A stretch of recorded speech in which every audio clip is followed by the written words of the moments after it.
Hi, everybody. Welcome to part two. I'll just make this a little bit bigger so you can actually see me.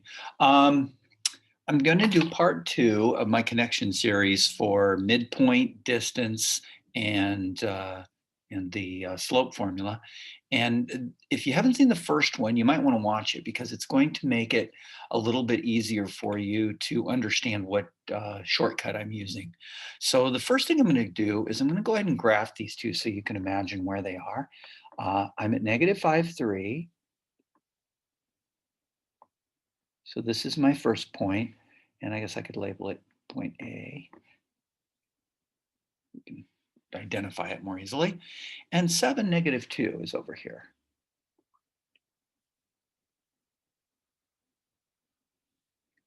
And there's my point B.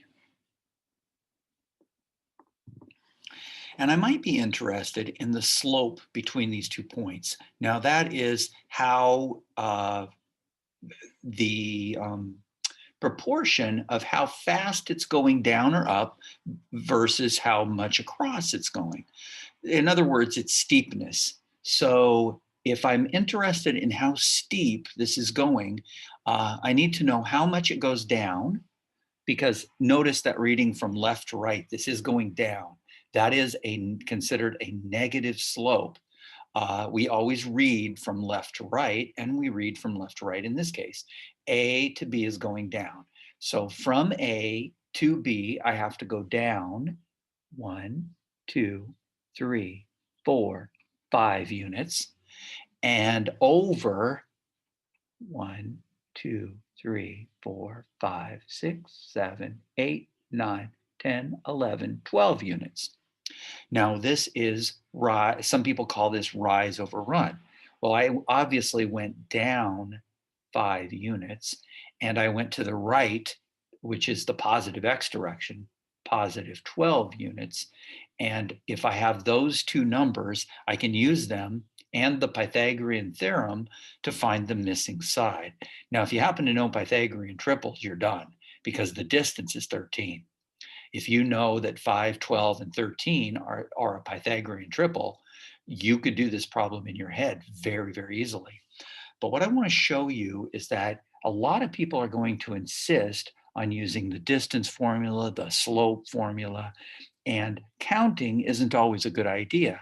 In fact, in real life, slope looks something like maybe 45.3 miles per hour or 1.27 feet per second.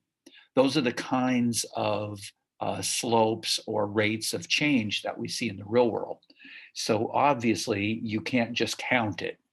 You need to be able to find the slope using a formula. In this case, it's going to be y2 minus y1 over x2 minus x1. If you don't know about subscripts and how to identify the points, I'm going to call this one point 1, and I'm going to call B point 2. And so I'm going to substitute in the x's and y's. Y2 is negative 2.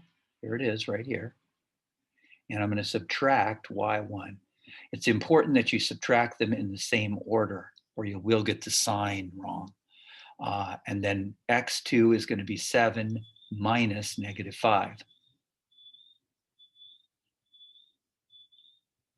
Now, I want you to notice it's really important that you know how to deal with integer work. That double negative is actually a positive. This ends up being negative 5 over 12. And if you look at my counting, I counted the slope as down 5 over 12. And I found the slope that way.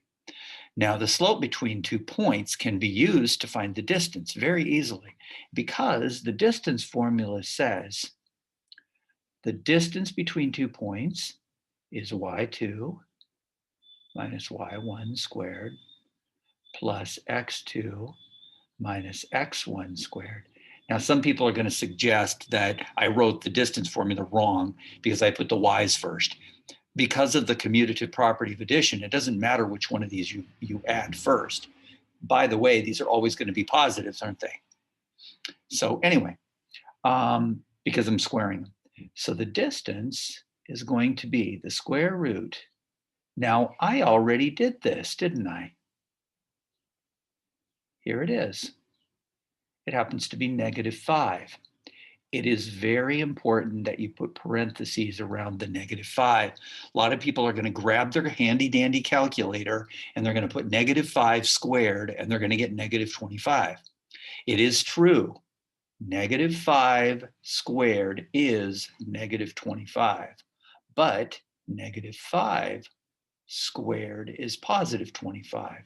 Be careful, there is a difference between those two, and you want the second one. You want the positive value. Just thought I would mention that. Some people mess that up. So we now have x2 minus x1. Here it is. There it is. 7 minus -5, which is 12 squared. The distance then is the square root of 25 plus 144. And the distance is the square root of 169. Now, of course, the square root of 169 is a perfect square. It's 13 squared, so the distance is 13 units. The distance from A to B is 13 of these units. Now, one way that you could actually check this physically is you could take a note card like this, or a piece of paper. I actually tell people to use a gum wrapper or something. You could literally take this note card, if you can see it. Oh, there we go. I got to get it close to myself. There's a note card. You could place it over your graph, literally mark the two spaces, and you could measure how far this is. If you want to see that done, I kind of did it in the first one as best I could electronically. Anyway, you could do it physically as well. Now we have a slope. Remember, don't reduce your slope, because if you reduce it, it's not going to work for the distance. Because the shortcut is I simply ignore, I don't do all of this. In fact, my shortcut is this. And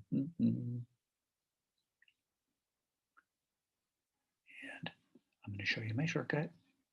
So I see the 2 points. I find the slope. I take -5 squared is 25. 12 squared is 144. And I take the square root. That is my distance. I am simply using the unreduced slope, and a lot of times I do it in my head. So it can go very quickly. These are very easy to work with, good connections to make. The last part is, and I'm not even sure why I did this, but the midpoint is the average of the x's and the average of the y's. So you're going to take, and I'm going to write the midpoint formula this time. I didn't write it last time. x1 plus x2 over 2.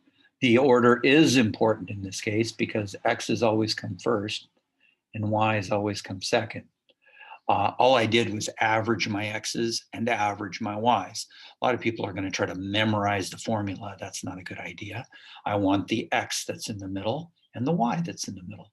Well, -5 plus 7 over 2 is the sum of my x's, and 3 plus -2 over 2 is the sum of my y's. And so my midpoint is located at, this is 2 over 2, which is 1, and this is 1 over 2, which is a half, or 0.5. So this would be the midpoint of AB. And let's see if that makes sense, if it looks like it's in the middle. 1/1/2 is located right there. Let's see if that looks right. Certainly does. And there's my sort of line between them. I could probably use my line tool to make that. But there's your midpoint.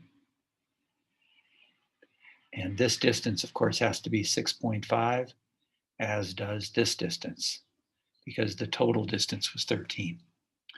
And we could use the distance formula and find that. Anyway, that's a lot of stuff to do.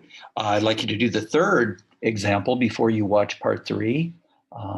It is always a good idea to do some of the problems yourself.